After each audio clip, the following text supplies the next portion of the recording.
Oke. Next gimana, Kak? Next, oke.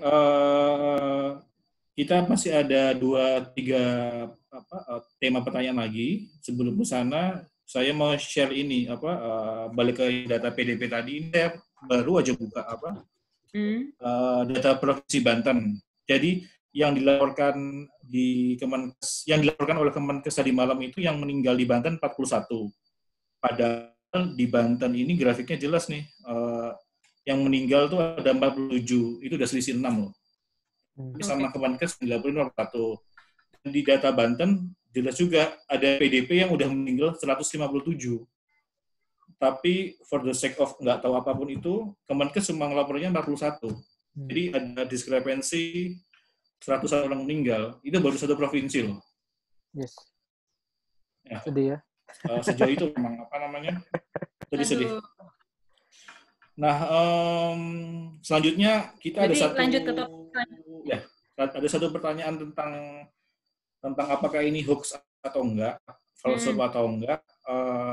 Kemarin di IGTV-nya Pandemic Talks cukup banyak yang melihat dan mencari tahu tentang false gula pemecah protein antivirus COVID ya. Ini minggu ini ya, ada berita baru lagi. Jadi ada dokter tentara yang membuat sebuah ramuan yang akan diproduksi akan diproduksi massal berapa ribu liter untuk menyembuhkan seluruh penduduk Indonesia. Menurut Pak Kamil sama Bu Muti, ini jawaban dari semua pertanyaan kita. Oke, dari siapa dulu nih? Dari ketawanya kita tahu kan artinya apa nih. Ya. Putih dulu Coba dari sebetulnya yang komen. Pertanyaannya Mas, ini dia dokter medis apa? Nggak tahu. Siapa tahu dokter di perminyakan apa? Dokter. Dokter ya. Dokter. Ada ini kok. Bisa dicari banget, bisa di Google misalnya nama dia dan gelarnya dia, tapi bukan dokter kok. Nah, ini aku belum cari namanya dia dan belum ngelihat background-nya sedikit, jadi aku nggak usah komentar itu ya. Kayaknya Mas Kamil itu udah lihat, jadi Mas Kamil aja deh yang cerita dulu background-nya gimana. Namanya? Aku coba cari deh. Itu jadi itu dia lucunya itu aku lihat di satu portal berita, Detik atau apa ya, lupa. Iya. Terus dan ternyata di googling itu Asma TNI Suradi Agung Slamet, sarjana sosial STMM, raih gelar dokter di IPDN. Oke, berarti kan bukan dokter ya. Bukan dokter ya, udah jelas ya. Satu, bukan dokter. Dua, klaimnya itu udah diliput sama banyak media bahwa dia seperti biasa ya. Seperti setiap dugaan kita kan. Seperti dugaan kita bahwa bakal ada terus kayak gini. Bakal ada terus. Ya, dia itu mengklaim menemukan racikan herbal. Bukan. Iya, racikan herbal. Racikan herbal, obat yang ramuan yang bisa diminum, baik orang yang untuk mencegah atau menyembuhkan, yang resepnya itu rahasia. Ada kata rahasianya. Ini nih, aku baru buka nih. Rahasia. Iya. Semua bahannya dari herbal, tapi ada 1% yang rahasia. Ya, dan masa 1% expirednya luar biasa. Expirednya bisa sampai 5 tahun. Oh, gitu. Ya. Yes. Nah, ya udah, ini sedang dalam masalahnya adalah ini sedang dalam telah didaftarkan ke Balai BPOM ya, Balai POM RI, dan sudah mendapatkan surat izin edar. Nah, makanya kita harus menyuarakan ini kan. Dan ada ini ya kan, ada capnya itu bahwa dosisnya sehari berapa sendok, itu ada kan, ada di botolnya, ada tulisannya itu. Dan dia mengklaim udah ribuan liter lah, berapa liter dia udah punya gitu. 1.500 liter siap diproduksi. Dan ini udah mau dijual memang. Ya. Ya, dengan isi berita kayak gitu, harusnya orang udah bisa nangkep kan ini apa gitu kan. Ini kok. Tapi sayangnya sebagian masyarakat tetap butuh konfirmasi. Ya kan, kayak gula pemecah protein gitu kan, kayak tetap butuh konfirmasi ya, walaupun pendidikannya tinggi pun tetap butuh konfirmasi bahwa ini tuh salah kakak gitu. Bahwa semua pernyataannya dia sangat bisa dicari pembenarannya, dicari ininya. Misalnya herbal itu definisinya salah, ya kan, nggak sesuai sama yang dia terangkan. Terus 1% rahasia. Ya kalau mau nyelamatin manusia jangan rahasia-rahasiaan dong, gitu kan misalnya itu. Oh iya. 1%-nya rahasia ya. Dia berarti kayak resep-resep FC gitu loh, kayak ada ramuan rahasianya. Tapi ini makanan ya memang. Ini kalau makanan boleh, kan mereka pengen laku gitu. Pengen laku. Jadi dengan resep rahasianya restorannya biar rame. Nah, ini kan konsepnya menanggulangi wabah dan yang kena dunia. Kalau dia pengen nyelamatin dunia atau Indonesia gitu, ya jangan main rahasia dong. Share ini ke orang lain biar orang lain bikin banyak bla bla bla bla, jadinya semua orang sehat. Nah, bumi tidak menghadapi corona gitu. Gitu. Nyebelin deh. Nah, tentang hal itu aku sampai nanya ke temenku yang orang BPOM sih sebenarnya. Terus bener gak sih itu? Lebih pengen tahu aja sih, kayak tahu kan tiap minggu tuh ada aja orang yang klaim seperti ini gitu. Kalau mereka sih selalu bilangnya, oh kita lagi rapatin gitu. Kita lagi rapatin karena memang kalau misalnya ini aku juga kurang paham tentang herbal, tapi memang proses untuk mendapatkan license herbal di BPOM itu tidak susah kalau mendapatkan license obat gitu. Oh, gampang ya? Jualan gitu. Itu masalah lagi boleh, ya. Mas, kalau mau jual. Problematika jahe, di Indonesia juga itu ya, masalah POM itu ya. Iya. Dan gampang ya? Itu di US juga seperti itu, di negara-negara lain juga seperti soalnya itu. Ada konflik of interest-nya soal bisnis juga ada. Ya jadi ya gitulah. Iya. Dan apa sih namanya, kalau menurut BPOM sih ini overclaim ya hitungannya. Jadi apa yang mereka registrasikan berbeda dengan apa yang dijual. Kebanyakan sih kayak gitu. Jadi dia registrasi ini sebagai misalnya untuk ya jamu, titik. Nggak ada embel-embel COVID-nya, tapi embel-embel COVID-nya itu dia tambahkan untuk marketing apa-apa. Dan masuk berita. Walaupun itu sebenarnya nggak boleh, itu ilegal kayak gitu. Kalau obat beneran nih ya, bukan yang herbal. Dia nambahin indikasi 1 tanpa persetujuan Badan Makanan Obat, itu ilegal. Mereka bisa didenda jutaan dolar. Jadi perusahaannya. Yang udah beli, please laporin aja tuh. Bisa banget. Bisa ya? Bisa. Jadi, dong. Aku tuh kemarin juga tertarik banget kan masalah herbal ini sebenarnya. Tertariknya dalam arti ini, kok orang segitunya gitu ya. Terus aku akan menemukan review paper dari tahun 2003. Jadi di saat SARS itu terjadi di Cina, pihak pemerintahnya itu pengen banget juga sekalian nge-studi efek herbal gitu. Sampai mereka nggak bisa bikin randomized trial yang besar gitu, tapi akhirnya mereka ngelakuin studi-studi kecil. Nah, dari studi-studi kecilnya itu mereka bikin review dari situ. Nah, reviewnya ini bahkan sampai melibatkan WHO, supaya mereka beneran bisa mengkonklusikan nih sebenarnya herbal itu sebaik apa bisa membantu. Nah, ini tahun 2003 aja mereka udah bisa mendapatkan konklusi bahwa herbal itu at some point memang ada pengaruhnya, tapi kalau dipakai in conjunction dengan pengobatan SARS waktu itu. Ada bukan berdiri sendiri kan? Iya, jadi herbal itu tidak berdiri sendiri, tidak untuk tidak untuk menggantikan. Iya, tidak untuk menggantikan obat-obat lainnya gitu. Nah, pemahaman ini nggak ada ya. Ya pemahaman ini nggak ada di penjualnya ini, si bapak yang terhormat ini. Dia sangat foto kan, sampai foto dengan senyum manisnya itu bahwa ini obat COVID gitu. Anjis. Dokter ya. Jadi kita juga tahu kan bahwa dokter atau tingkatan paling tinggi dalam sekolah ini tidak menjamin apa-apa gitu. Pola pikir terutama. Oke. Nah, kalau kembali di apa sih namanya, di studi SARS-nya itu ya. Jadi kebanyakan herbal itu membantunya sebenarnya memperbaiki symptoms-nya. Jadi yang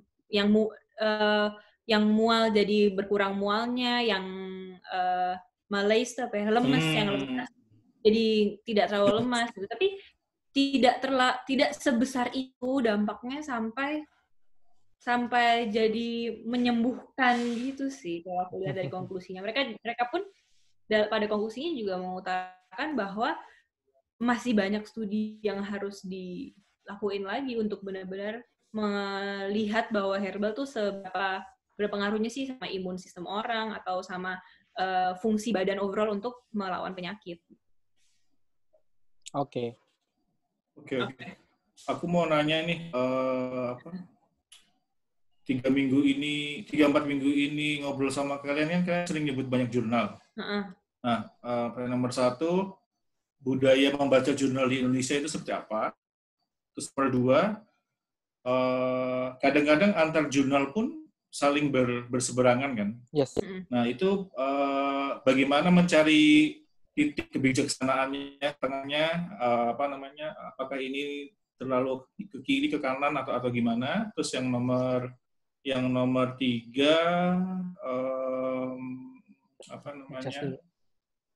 media kita itu sebenarnya budayanya dalam budaya artikel kesehatan udah ke arah jurnal juga nggak?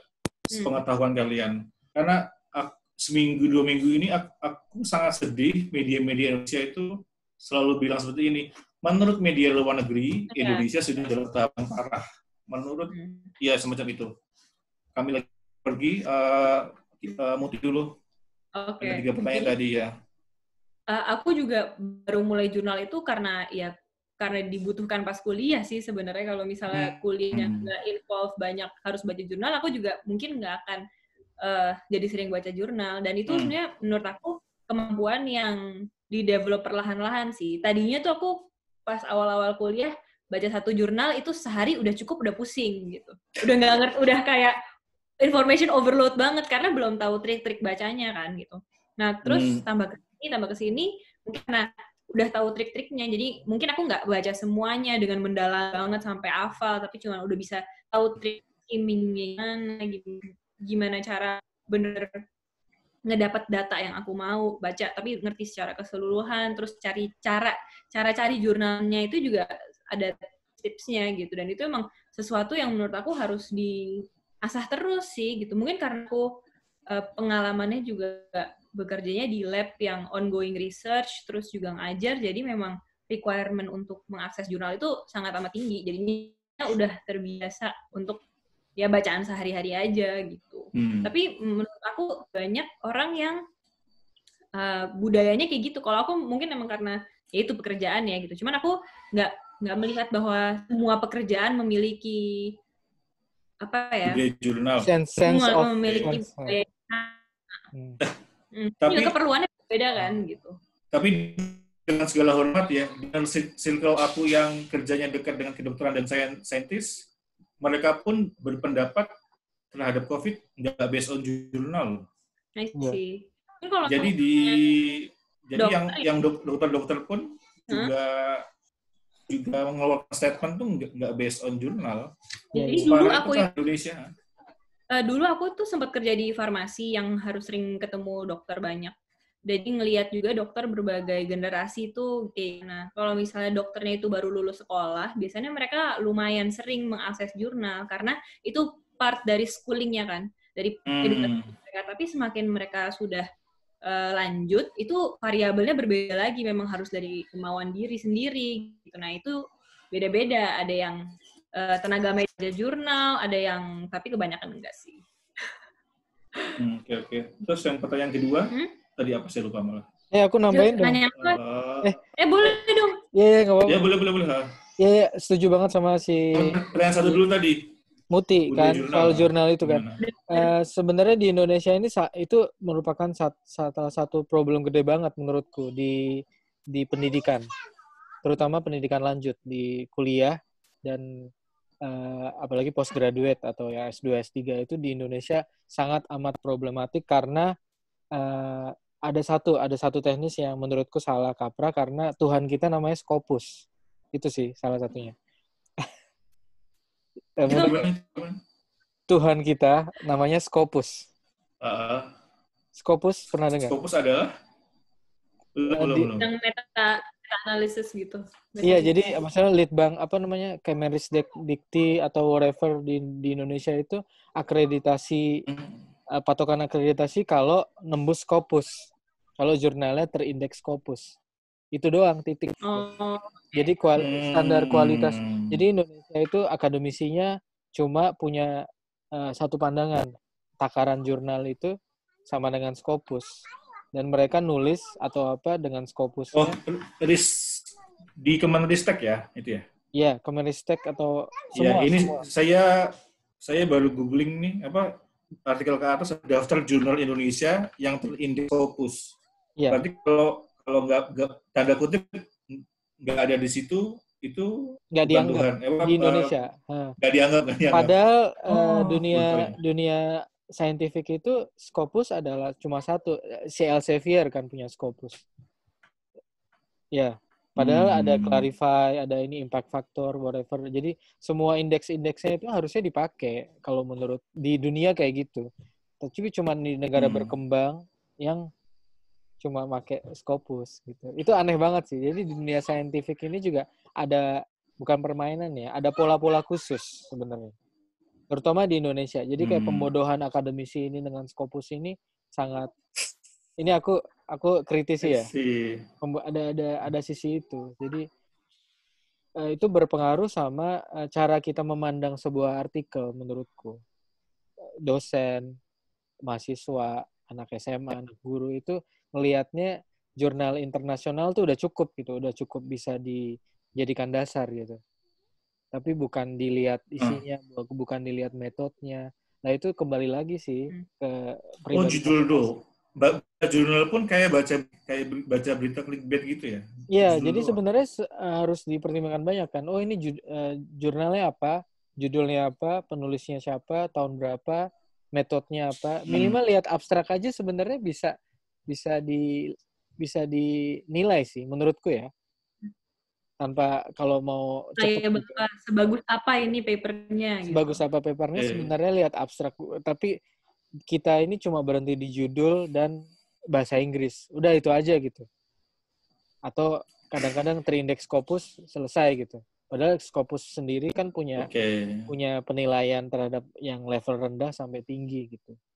Nah itu yang kalau itu yang kalian di Indonesia nggak ada sense of itunya tuh sangat kecil. Jadi akademisi pun mendasarkan hal itu. Kayak kamu bilang Mas, kayak dokter ataupun yang lain, dia referensinya tuh sangat nggak dalam kan. Link berita. Nggak ada. Iya, link berita. Karena emang budaya ilmiah Indonesia ini cerminannya kayak gitu. Bahwa referensinya nggak ada yang kuat. Bahkan mereka mendewakan kata-kata profnya atau kata-kata gurunya gitu. Daripada fakta gitu. Oh, kata guruku gini kok. Ini salah nih gitu. Padahal level dari opini itu paling rendah kan. Opini ahli itu paling rendah dari ilmiah. Derajatnya paling rendah ya. Derajatnya paling rendah. Tapi di kita ini kebalikan. Ya, kira-kira sekarang begitu. Ada banyak jurnal. Pasti ada bahas satu tema, pasti ada yang berseberangan atau tingkat derajatnya berbeda kan. Yes. Ada yang ke kiri, ke kanan. Nah, itu cara mendapatkan wisdomnya gimana ya? Bahwa yang ini tuh terlalu kiri deh, ini terlalu kanan deh. Yang nggak ke tengah tuh ini gitu loh. Itu caranya gimana tuh? Aku biasanya coba analisa motifnya sendiri dari background-nya apa? Iya, background sangat. Motif tertuang di mana? Di background. Sama universitas. Apakah itu dikeluarin sama perusahaan farmasi? Kita juga kadang-kadang kalau misalnya lagi seperti pandemi ini ya, ini kan banyak banget paper keluar at the same time gitu ya. Yes. Kita juga harus mikirin kalau dalam normal condition aku rasa kayaknya eksternal faktor lingkungan tuh nggak akan terlalu banyak pengaruh deh. Tapi kayak misalnya sekarang ini karena pusat dari pandemik ini kan mulai di Wuhan. Ini sekarang paper dari Cina ngomongin COVID. Tinggi banget. Banyak tinggi banget. Menurut aku kalau kita dilihat dari kuantitas ya, tahun ini mereka akan nge-publish 2 kali, 3 kali lipat lebih daripada tahun-tahun sebelumnya gitu. Dan kita harus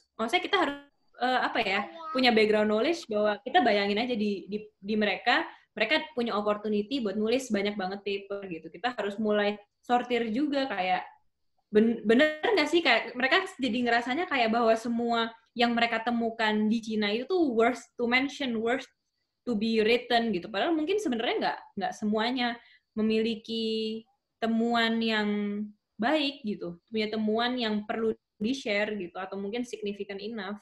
Karena mungkin misalnya sampelnya kecil lah yang mereka lihat atau ini. Nah terus sekarang karena kita banyak ada temuan obat dan vaksin, kita juga harus lihat background siapa sih yang mendanain studi itu. Kalau misalnya studi itu didanain sama perusahaannya, kalau hasilnya pun sebenarnya nggak terlalu bagus, tapi cara menulisnya akan tetap positif. Di jurnal pun bisa ada narasi ya?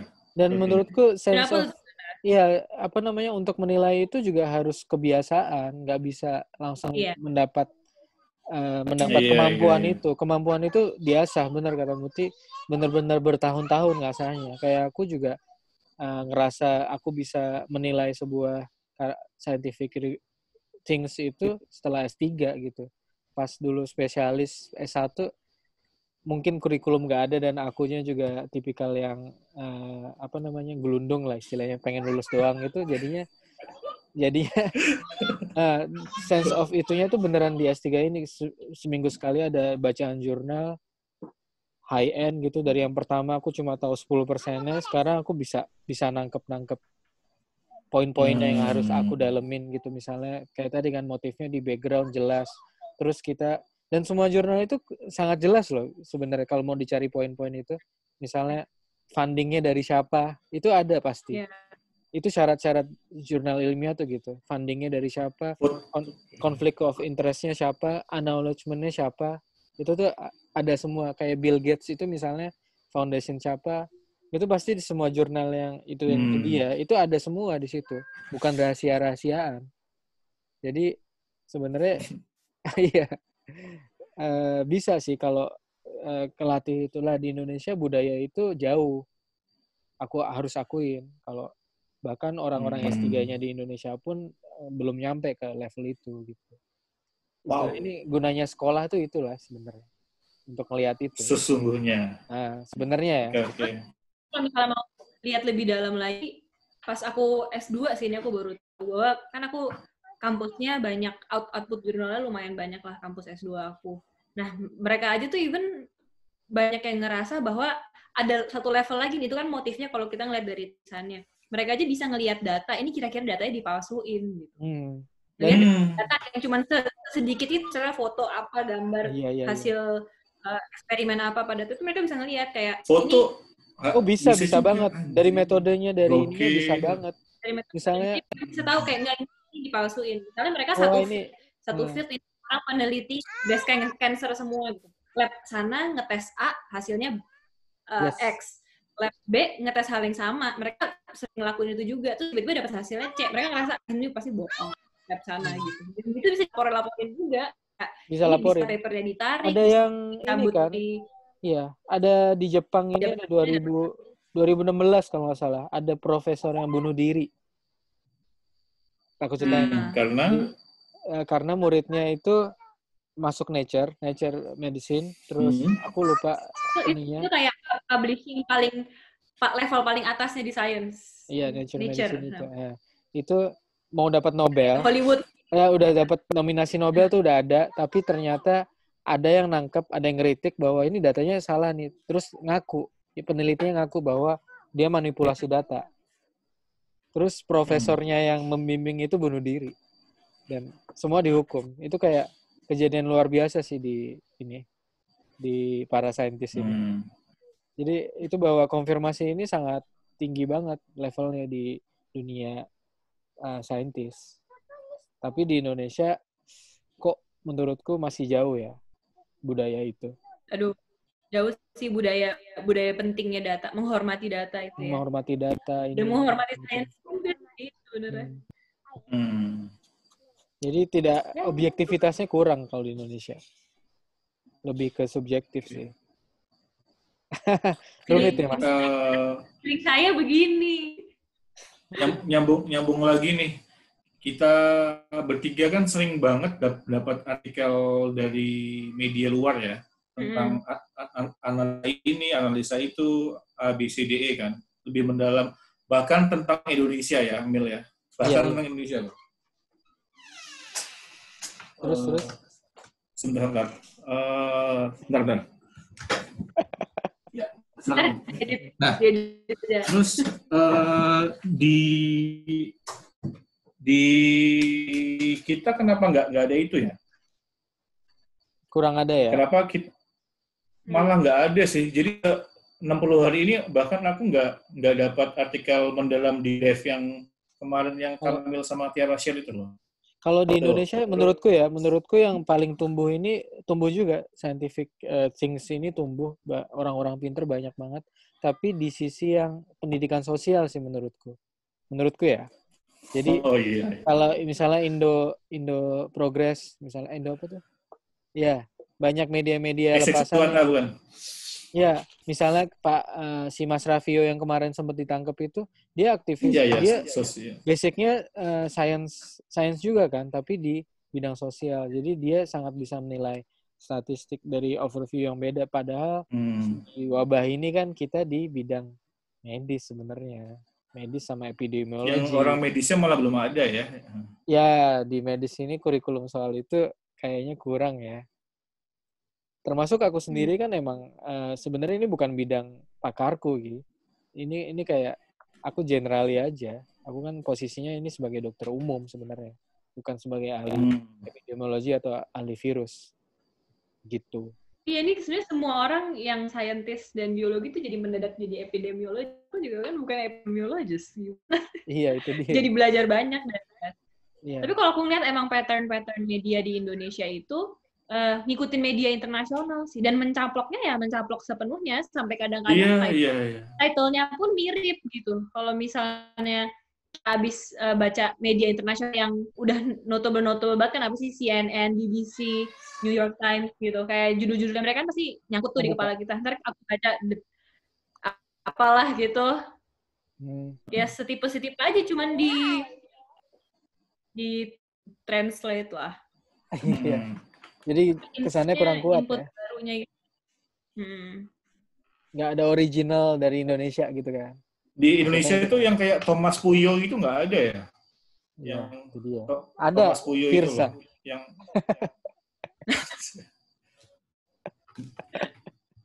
nggak ada. Sebenarnya mungkin ada. Kalau aku nggak berani nulis kayak gitu aku. Di luar circle kita ya, mungkin ada, moga-moga ada. Itu kan kayak sosial. Di luar bubble kita ya. Sosial Tarker mulai. Terus Ainun itu juga sebenarnya dia ada sisi saintisnya juga kan, dia orang scholar juga kan, tapi dia aktif. Dia orang travelokasi. Travelokasi. Basicnya kan ada data scientistnya. Iya. Oke. Ya, sambil jalan.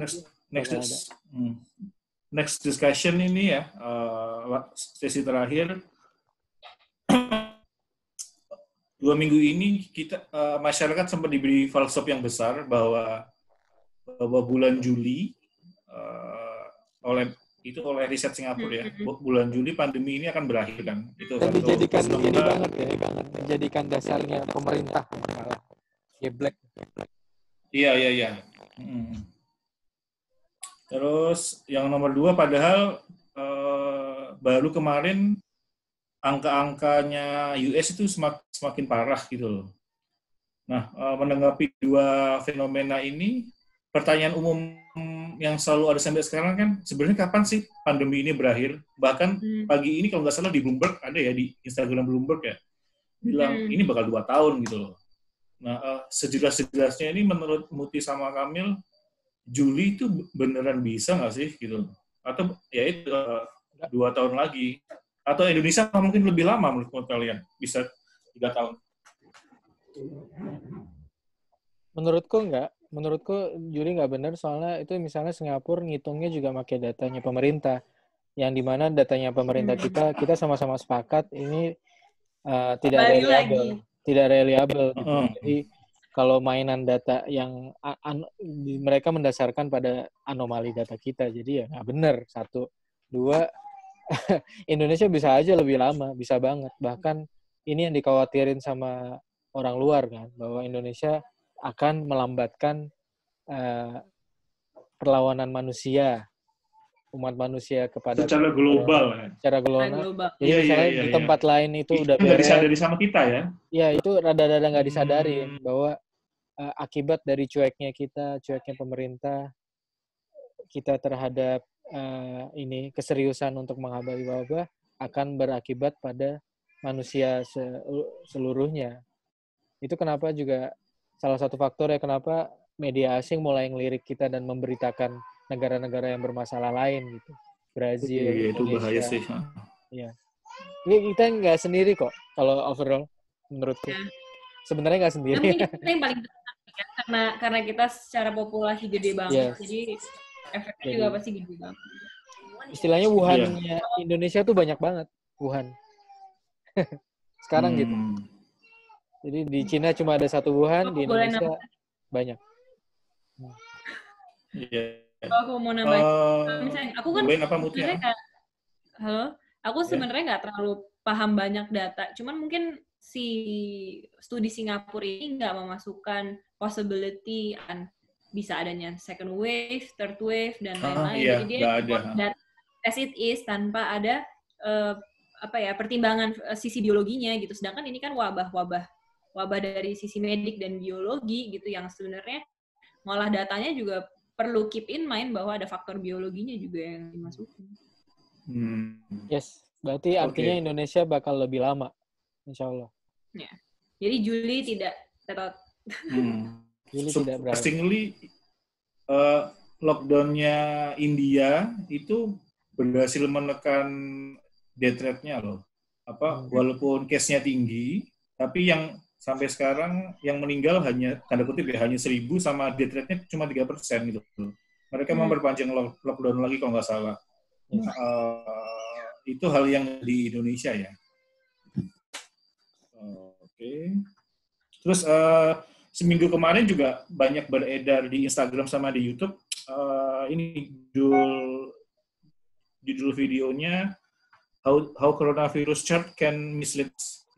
Ini buat beberapa pihak yang tidak sekritis kita, video ini malah ngebuat mereka tenang, ngerti nggak? Oh gitu. Iya. Jadi kan, tuh kan bener emang nggak apple to apple. Sebuah negara itu ya emang beda-beda gitu. Ini terjadi di Indonesia aku ya. Oh, ya. Berarti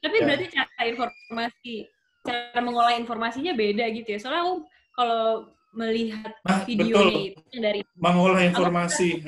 Jadi mengolah informasinya beda. Aku sih kalau ngelihatnya malah kayak, mereka bagus ya bisa ngejelasinnya dengan sangat amat simple yang aku gitu. Karena aku juga kan bukan orang data gitu. Aku butuh bantuan buat ngingetin hal-hal kecil yang aku masukin analisis aku gitu. Halo. Ya. Lagi habis berantem. Habis ini udah kali ya. Maaf ya. Oke. Boleh ditutup Kak Mutiara? Oke. Mas, terima kasih sekali untuk ngobrolnya hari ini. Jadi kita hari ini ngobrolnya lumayan ngalur ngidul. Pokoknya semuanya yang menarik aja yang kita tangkap minggu ini. Ngomongin banyak tentang data, terus death rate, terus juga PDP yang kok stabil-stabil aja. Terus kita kemana lagi tadi ya? Kita yang jamu tadi juga ada jamu. Kita selalu mengupdate tentang perjamu-jamuan setiap minggunya. Sama ada soal aja. Referensi ya, tingkat referensi ya, tingkat literasi referensi ya. Literasi ya. Budaya kita mempelajari sebuah studi dan membaca research artikel juga ya. psikosomatis juga tadi dijelasin banyak sama. Iya, lupa. Oke, terima kasih. Oke, jadi terima kasih semuanya. Sampai jumpa minggu depan. Ya, terima kasih ya. Assalamualaikum. Salam.